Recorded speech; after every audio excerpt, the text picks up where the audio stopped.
Now, what we want to do is welcome you to this edition of the Native News Update on this Thursday, December 3rd. There are only 387 shopping days left to Christmas next year, okay? I'm your host for today, Paul Demain. Many of the stories read here can also be found at our website at IndianCountryNews.com. Here are the news stories for the day from the Associated Press and other Native news sources.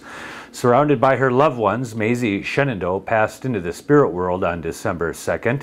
Born July 12, 1932 on the Onondaga Nation territory south of Syracuse, New York, she was the daughter of the late Mary Cornelius and Samuel Winder. Maisie was a Wolf Clan mother of the Oneida Nation of the Haudenosaunee Six Nations Confederacy, and as a clan mother, she had the duty of selecting leaders from within her clan, serving as a political advisor, spiritual leader, and spokesperson for the Oneida people. Primarily an educator and matriarch of the Oneida people, she was also a performing artist, tribal historian, an avid collector of Native American art, and an astute businesswoman who you saw across the country at the powwow circuit. She operated a trading post, participated in American Indian gatherings throughout the country, and organized hundreds of cultural and educational presentations in the United States. She was selected as clan mother in 1977 and fulfilled her duties for the next 30 years. She played a vital role in the Oneida Nation land claims begun by her mother, Mary Windor, and Aunt Delia Waterman 80-some years ago. Maisie's life's dream, as passed on to her by her mother, was to help create a homeland for all Oneidas, especially of those of the upper state New York. Maisie Shenandoah is survived by her children Gerald, Wanda, Joanne, Diane, Vicky, and Danielle, her twin sister Elizabeth Robert, sisters Gloria Hallbreder and Ramona Beglin. Services will be held at the Oneida Nation Longhouse on the 32-acre territory on Route 46, Oneida, New York at 10 a.m. on December 5th, after which she will be buried in the Shenandoah Robert Family Cemetery overlooking Oneida Territory on Peterborough Hill. And as part of several conversations this week, I ran into an old friend of mine, Frank Galley, that was telling me a little bit about some Tohono O'odham corn that he had received and some seeds several years ago that he grew, that he said had short ears, was white, very sweet, and had a short growing season. And it reminded me of a conversation I had with Ojibwe artisan Martin Curry, now stuck on an island in Lake Superior, where he talked a little bit about corn and seeds, and we're going to hear a little bit from that conversation right now. The fact that there was a couple years that was very hard growing corn. And of course, that is something that Winona and I have been trying to find, which is there is a LaPointe flint corn that is no longer around. It is not around, and we've been trying to find it. And in some of the excavation sites, there are necklaces of seeds that they had recovered.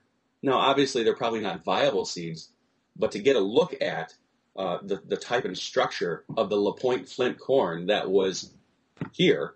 Short growing season, short growing season, clay, and apparently it thrived quite well, but we can't find seed from it here nor there. I suspect that long term there's probably a seed bank in the National Smithsonian that they collected over the centuries, and there's probably those remnant seeds in there.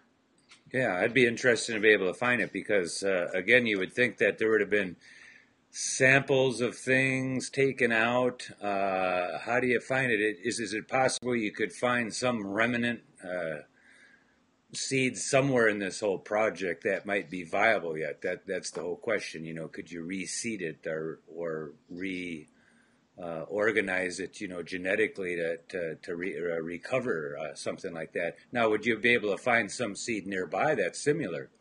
Possibly. Now, one of the things that I find absolutely amazing is several years ago, and Winona and I had a meeting with this gentleman, they found a clay vessel that had been buried under the ground for, a couple hundred years or 100 and so years, and it contained seeds.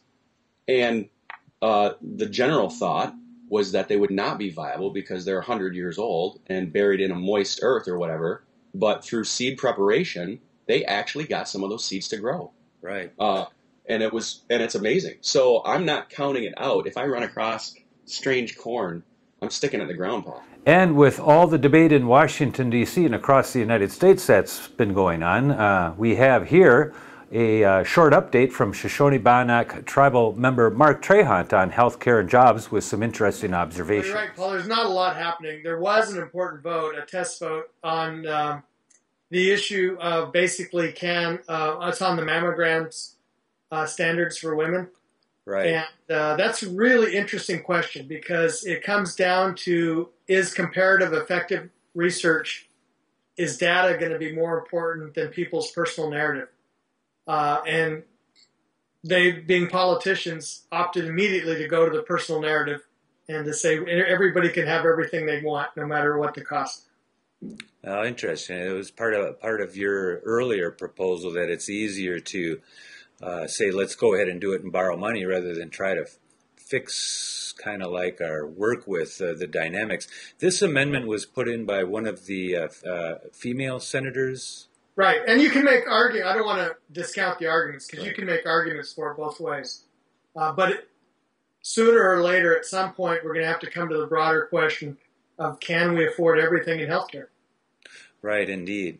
Now, that was the first amendment that everyone agreed they would bring up. I hear they were talking about another one as well. They're trying to get their toe in the door on this debate. They're trying. It's going to go, at least through the end of the month. In fact, today I was watching the president on the Jobs Summit, and he alluded to this could be going into next year. Right. Well, we'll keep an eye on it. What did the president say in the Jobs Summit? I know, it means like we're doing health care, and all of a sudden we're talking about the troop buildup in Afghanistan one day, and now the president has a lot on his agenda. All of a sudden, this whole issue of creation of jobs across the country came up. What can you tell me about that session today? Well, the job situation is getting worse, and the president recognizes that. There was a study done this week by one of the big economic firms in New York that said we could be looking at 2011 before there's any real recovery in terms of jobs. It's very much tied into the healthcare debate. A lot of folks starting this month actually are running out of COBRA benefits. So they're going to have to come up with, and imagine being unemployed with a family and having to come up with $1,500 a month for healthcare. It's just not going to happen. So it's all tied together. Jobs have to be part of the new deal. It seems to me that people are beginning to run out of unemployment benefits as well. That's coming as well, absolutely. And you think about not just that, but if you're a small company on the reservation and you have the Indian Health Service there and your employees may qualify for subsidies, why would you go out of your way to insure them in this environment? You might do it for ethical reasons. It's because it's the right thing to do. But if you're trying to make it and you can think of that, can I keep my doors open if I spend that extra money? That's going to be tough for a small reservation-based entrepreneur. Right, and indeed, a lot of the small reservation entrepreneurs are much more mother and father, mom and pa oriented kind of operations.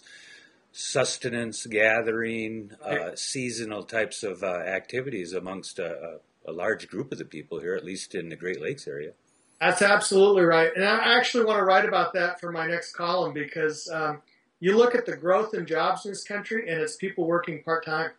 And it's people who left full-time jobs who are saying, I got to do something to bring money in. And then they're doing subsistence, part-time jobs, whatever it takes.